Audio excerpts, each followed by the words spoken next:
राधे गोविंद राधे राधे राधे राधे गोविंद राधे राधे राधे राधे गोविंद राधे राधे राधे राधे गोविंद राधे गोविंद राधे गोपाल राधे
बोलिए भक्तवत्सल भगवान की जय। राधा सर्वेश्वर भगवान की जय। वृंदावन बिहारी लाल की जय। गिरिराज महाराज की जय। त्रिवेणी संगम की जय। भागवत भगवान की जय। पूज्य सद्गुरुदेव भगवान की जय। जय जय श्री राधे श्याम।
सावरी सूरत पे मोहन दिल दीवाना हो गया। सावरी सूरत पे मोहन दिल दीवाना हो गया। सावरी सूरत पे मोहन दिल दीवाना हो गया।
बोलिए भक्तवत्सल भगवान की जय। जय जय श्री राधे श्याम।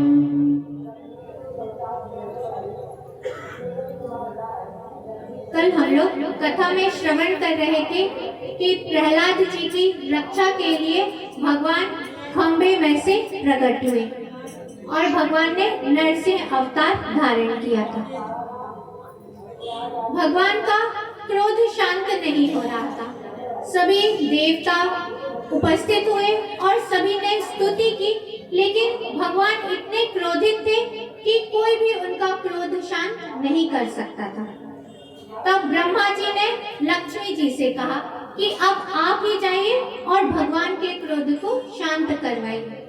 लक्ष्मी जी जैसे ही भगवान के पास में गई और भगवान का क्रोध देखा, भगवान के उस अद्भुत रूप को देखा, तो लक्ष्मी जी भी भयभीत हो गई। लक्ष्मी जी ने भी इसके पहले भगवान को कभी ऐसा क्रोधित नहीं देखा था। लक्ष्मी जी सोचने लगी कि भगवान तो शांताकारम भुजगशयनम पद्मनाभम सुरेशम, भगवान तो शांताकार है, इतने क्रोधित कैसे हो सकते हैं। और लक्ष्मी जी भी भगवान के पास जाने की चेष्टा नहीं कर सकी। ब्रह्मा जी ने धीरे से प्रहलाद जी से कहा कि बेटा, तुम्हारे पिता के ऊपर ही भगवान इतने क्रोधित हुए हैं, इसीलिए अब तुम ही जाओ भगवान के क्रोध को शांत करो। प्रहलाद जी ने जो आज्ञा कहकर और धीरे से जाकर साष्टांग लेट गए भगवान के चरणों में और भगवान के चरणों को पकड़ लिया। भगवान ने देखा स्वपाद मूले पतितम तमर्भकम विलोक्य देवा कृपया परिप्लुतः। भगवान नरसिंह ने देखा कि नन्हा सा बालक मेरे चरणों में पड़ा हुआ है। तब भगवान ने अपने हाथों से प्रहलाद जी को उठाया और अपना कर कमल, जो समस्त पापों को समाप्त करने वाला है, अपने उस कर कमल को प्रहलाद जी के सिर के ऊपर रख दिया। और जो प्रहलाद जी थे, उन्होंने देखा कि भगवान ने मेरे ऊपर इतना अनुग्रह किया है कि भगवान ने अपना यह जो कर कमल है यह मेरे शीश के ऊपर रख दिया है। तब प्रहलाद जी ने कहा कि प्रभु, अब आप अपना क्रोध शांत कीजिए, क्योंकि यह जो असुर था जिसके कारण आप इतने क्रोधित हुए थे, वह असुर अब मारा जा चुका है और जितने भी यहाँ देवता आदि उपस्थित हैं, सभी आपके उस शांत स्वरूप का दर्शन करना चाहते हैं। इसीलिए प्रभु, अब आप अपना क्रोध शांत कीजिए। और प्रहलाद जी ने अपनी गदगद वाणी से भगवान की स्तुति की। ब्रह्मादया सुरगणा मुनियोत सिद्धा। प्रहलाद जी कह रहे हैं कि प्रभु, ब्रह्मा आदि देवता जितने भी ऋषि मुनि हैं, वह सब अपने सत्व गुण के कारण हमेशा ही आपकी धारा प्रवाह स्तुति करते रहते हैं, लेकिन आप कभी उनकी स्तुति से संतुष्ट नहीं हुए हैं। तब आप मेरे ऊपर कैसे प्रसन्न हो सकते हैं, क्योंकि मैं तो उस रजोगुण तमोगुण रूपी उस असुर कुल में उत्पन्न हुआ हूँ। और कह रहे हैं कि जिस असुर के कारण आपने क्रोध किया था, वह असुर अब मारा जा चुका है। और फिर आगे प्रहलाद जी कह रहे हैं कि जैसे कि कोई बिच्छू, सर्प आदि जहरीला जीव होता है, जब उसको मारा जाता है तो जो साधु स्वभाव वाले पुरुष होते हैं वह भी प्रसन्न हो जाते हैं। इसीलिए प्रभु, अब आप प्रसन्न हो जाइए। और कह रहे हैं प्रहलाद जी, क्वाहम रजा प्रभवर ईसा तमोधिकेस्मिन्, कि प्रभु, कहाँ मैं रजोगुण तमोगुण में उत्पन्न हुआ असुर जाति का, और आपने मेरे ऊपर ऐसा अनुग्रह किया है जो आपने कभी ब्रह्मा जी के ऊपर और जितने भी देवता हैं, किसी को भी यह कृपा प्रसाद प्राप्त नहीं हुआ है। यहाँ तक कि लक्ष्मी जी जो निरंतर आपकी सेवा में रत रहती हैं, उन्हें भी आपने यह प्रसाद नहीं दिया है जो मुझे प्रदान किया है। आपने अपना यह जो कर कमल है, यह मेरे ऊपर आपने मुझ पर अनुग्रह करके मेरे ऊपर रखा है। और फिर कह रहे हैं कि प्रभु आपका जो यह जो कर कमल है, यह समस्त पाप राशियों को समाप्त करने वाला है। और मैं समझता हूँ कि जो धन, विद्या, तप, व्रत आदि जितने भी अनुष्ठान हैं, उनको करने से आप प्रसन्न नहीं होते हैं, जितना कि आप भक्ति से, निष्काम भक्ति से प्रसन्न होते हैं। और फिर कह रहे हैं, यदि राशि समय कामन वरस्तो वरदर्शवा कामा नाम हृदय संरोहम भवस्तु वरे व्रणम। प्रहलाद जी कह रहे हैं कि प्रभु अब आप आ गए हैं, इसीलिए अब मुझे और कोई वरदान नहीं चाहिए, क्योंकि यदि मैंने आपकी निष्काम भाव से भक्ति की है और यदि मैं आपसे कोई वर मांग लूंगा तो फिर यह तो एक प्रकार का व्यापार ही हो जाएगा कि मैंने आपकी भक्ति की, उसके बदले में आपने मेरे ऊपर अनुग्रह किया, मुझे वरदान दिया। इसीलिए प्रभु यदि आप मुझ पर प्रसन्न हैं और यदि आप मुझे वर देना ही चाहते हैं तो मुझे यह वरदान दीजिए कि मेरे मन में कभी भी किसी भी प्रकार की कोई भी कामना, किसी भी चीज के मांगने की इच्छा ही उत्पन्न ना हो। आप मेरे ऊपर ऐसी कृपा कीजिए। भगवान ने कहा कि बेटा तुमने मेरी निष्काम भाव से भक्ति की है, इसीलिए अब तुम एक मनवंतर तक इस राज्य पर शासन करो।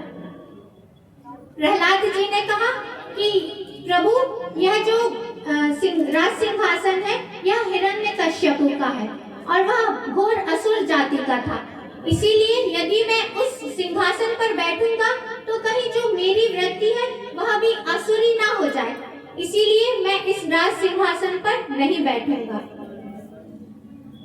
भगवान ने फिर उस जो राज सिंहासन था उस पर स्वयं बैठे और कहा कि बेटा अब यह मेरा प्रसाद बन गया है, इसीलिए तुम मेरी प्रसन्नता के लिए अब एक मनवंतर तक अपने राज्य का भोग करो।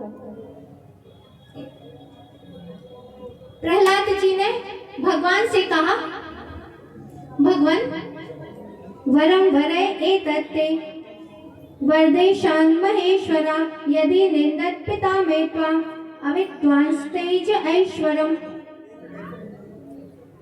प्रहलाद जी कह रहे हैं कि प्रभु मेरे मन में कुछ इच्छा हो रही है कि मैं आपसे कुछ कहूं। कह रहे हैं प्रहलाद जी कि भगवान मेरे यह जो पिता थे, यह आपके ऐश्वर्य को, आपके तेज को, आपकी भगवत्ता को नहीं जानते थे, इसीलिए उन्होंने अज्ञानवश आपसे द्रोह किया और मैं आपका भक्त हूँ और मैं आपका भक्त हूँ, इस कारण उन्होंने मेरे ऊपर भी इतने अपराध किए। इसीलिए भगवान मेरी आपसे यह प्रार्थना है कि कहीं मेरे पिता की अधोगति ना हो जाए, मेरे पिता की सद्गति हो जाए, ऐसी कुछ कृपा कीजिए। भगवान ने कहा, त्रिसप्तमी पिता पोता पितृभि सहते नगा यत् साधोत्रहे जातो भवन वैकल्पावना। भगवान कह रहे हैं कि बेटा तुम्हारे जो पिता थे वह तो परम पवित्र होकर मेरे धाम को पहले ही चले गए हैं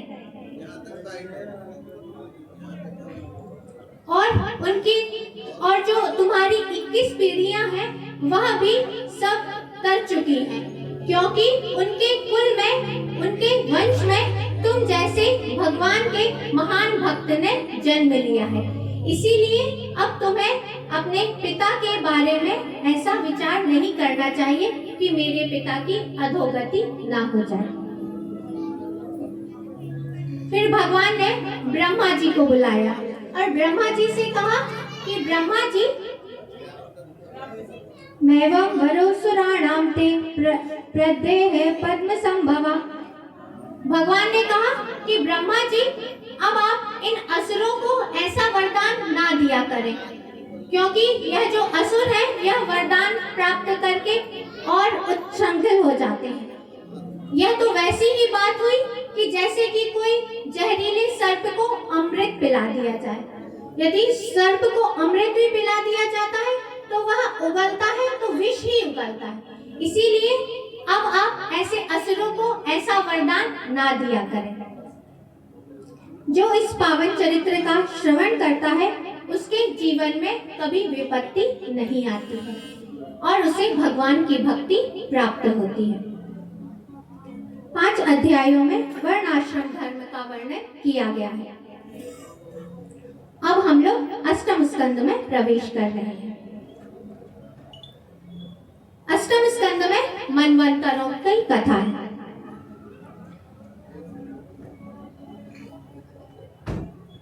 सुखदेव जी कहते हैं, राजा परीक्षित से आसीत गिरिवरो राजन त्रिकूट इति विश्रुता। सुखदेव जी कह रहे हैं, परीक्षित, क्षीर सागर में एक त्रिकूट नाम का पर्वत था जिस पर एक बहुत ही सुंदर सरोवर था और उस सरोवर और उस त्रिकूट पर्वत में एक वन भी था जिसमें एक गजेंद्र नाम का ग्राह रहा करता था। एक दिन गजेंद्र प्यास से व्याकुल होकर उस सरोवर में गया जल पीने के लिए।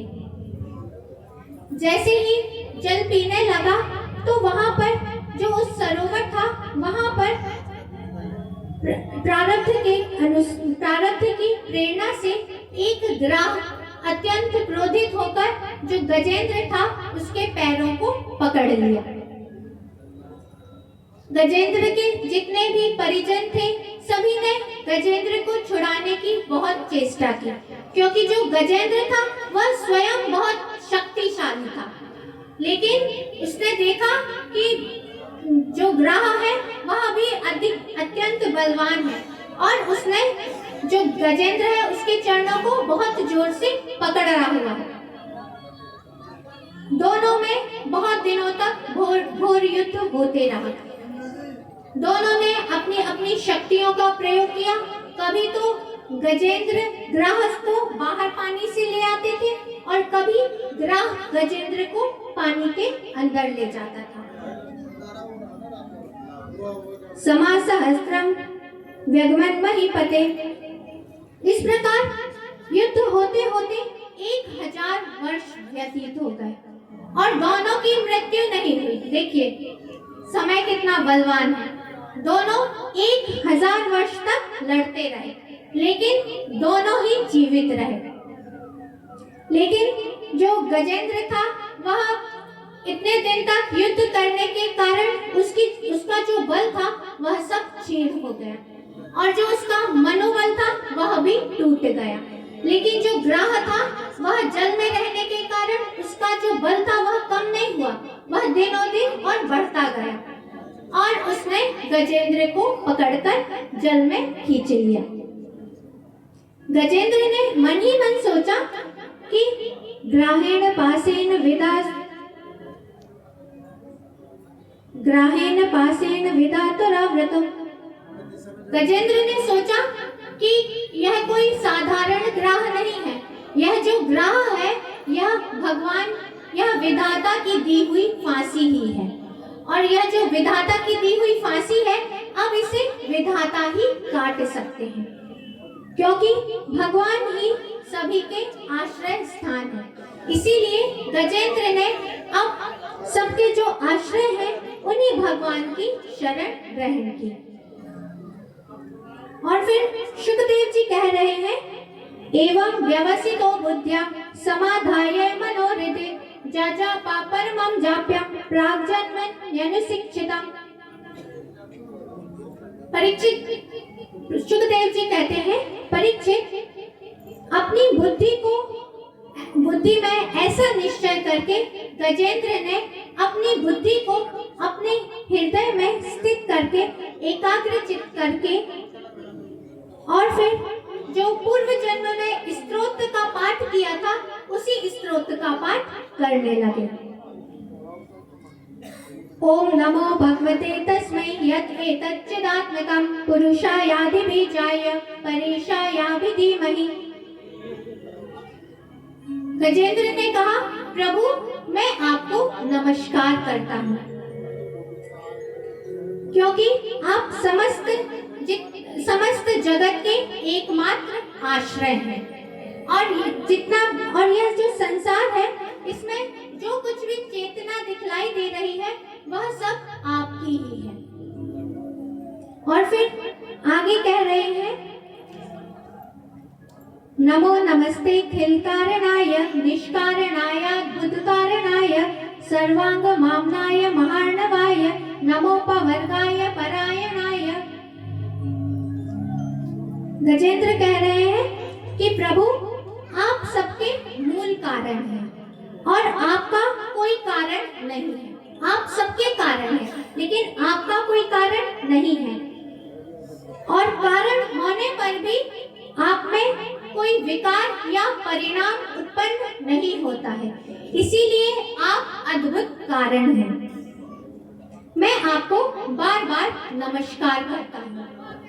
जिस प्रकार नदी और झील अपने आश्रय स्थान समुद्र की ओर अग्रसर होती है, उसी प्रकार जितने भी वेद हैं, शास्त्र हैं, सबका आश्रय स्थान आप ही हैं। आप ही मोक्ष स्वरूप हैं। प्रभु मैं आपको प्रणाम करता हूँ। इस प्रकार गजेंद्र भगवान की स्तुति करने लगे। सुखदेव जी कहते हैं, एवं गजेंद्र मुपवर्णित निर्विशेषम ब्रह्मादयो वितिकलिंग विधाविमाना नैते यदोप ससफुर निखलात्मकत्वात् ना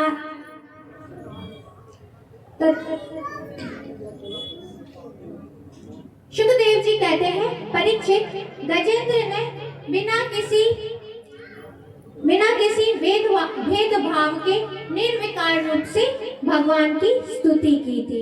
इसीलिए विभिन्न नामों में और रूप में जो भगवान है वह वहां पर प्रकट होगा, क्योंकि आकाश में सभी देवता उपस्थित थे और सभी यह सोच रहे थे कि गजेंद्र स्तुति तो कर रहा है, अब यह मेरा नाम लेगा और मैं जाकर इसकी रक्षा करूंगा। सब लोग यही सोच रहे थे और भगवान जो सभी रूपों में है वही वहां पर सहसा प्रकट हो गए। सो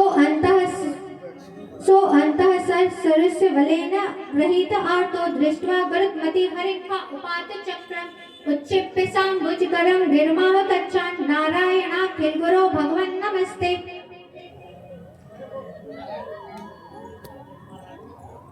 गजेंद्र सुखदेव जी कहते हैं कि उस सरोवर में जो गजेंद्र था उसने देखा कि भगवान गरुड़ के ऊपर सवार होकर मेरी रक्षा के लिए आए हैं। तब गजेंद्र ने बड़े ही आर्त भाव से उस सरोवर में जो कमल था उसे उखाड़कर भगवान नारायण के सामने समर्पित किया और कहा, हे नारायण, हे जगत गुरु, मैं आपको प्रणाम करता हूँ। जैसे ही गजेंद्र ने ऐसा कहा, तम विक्ष पीड़ित मजा सहसावतीर्य सग्राह मास सरसा कृपयोजहारा ग्राहाद्विपाटित मुखाधरिणा गजेंद्रं संपश्यतां हरिर्मो मुचदुस्त्रियाणाम्। भगवान ने देखा और तुरंत ही एक झटके से गजेंद्र को ग्राह के साथ जल से बाहर ले आए और भगवान ने अपने चक्र से उस ग्राह के मुख को फाड़ दिया और गजेंद्र की रक्षा की।